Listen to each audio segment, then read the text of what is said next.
హైదరాబాద్ గచ్చిబౌలిలో జరిగిన రాజభాష విభాగం స్వర్ణోత్సవ వేడుకల్లో రాష్ట్ర ఉప ముఖ్యమంత్రి పవన్ కళ్యాణ్ ముఖ్య అతిథిగా పాల్గొన్నారు. ఈ సందర్భంగా ఆయన హిందీ భాషపై తన అభిప్రాయాలను సరళమైన శైలిలో పంచుకున్నారు. పవన్ కళ్యాణ్ మాట్లాడుతూ మాతృభాష అమ్మ అయితే రాజభాష హిందీ పెద్దమ్మ లాంటిదని చెప్పారు. ఇంట్లో మాట్లాడడానికి మన భాష ఉంటే దేశవ్యాప్తంగా సమాజం కోసం హిందీ అవసరమని అన్నారు. హిందీని వ్యతిరేకించడం భవిష్యత్ తరాల అభివృద్ధికి అడ్డు కావడమే అన్నారు. మన దేశంలో భాషలు సంస్కృతులు ఎన్నో ఉన్నా దేశాన్ని ఏకం చేయగల సామర్థ్యం హిందీకి మాత్రమే ఉందని పవన్ కళ్యాణ్ చెప్పారు.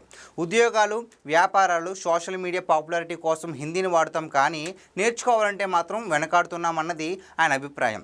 హిందీ భాషపై వ్యతిరేకతను చిల్లర రాజకీయాల కోణంలో చూడొద్దన్నారు. హిందీ మనది అన్న భావన పెంచుకోవాలి, దాన్ని అంగీకరించడం ఓడిపోవడం కాదు, కలిసి ముందుకెళ్లడం అని స్పష్టం చేశారు. హిందీ నేర్చుకోవడం మన భవిష్యత్తుకు దోహదపడుతుందని చెప్పారు.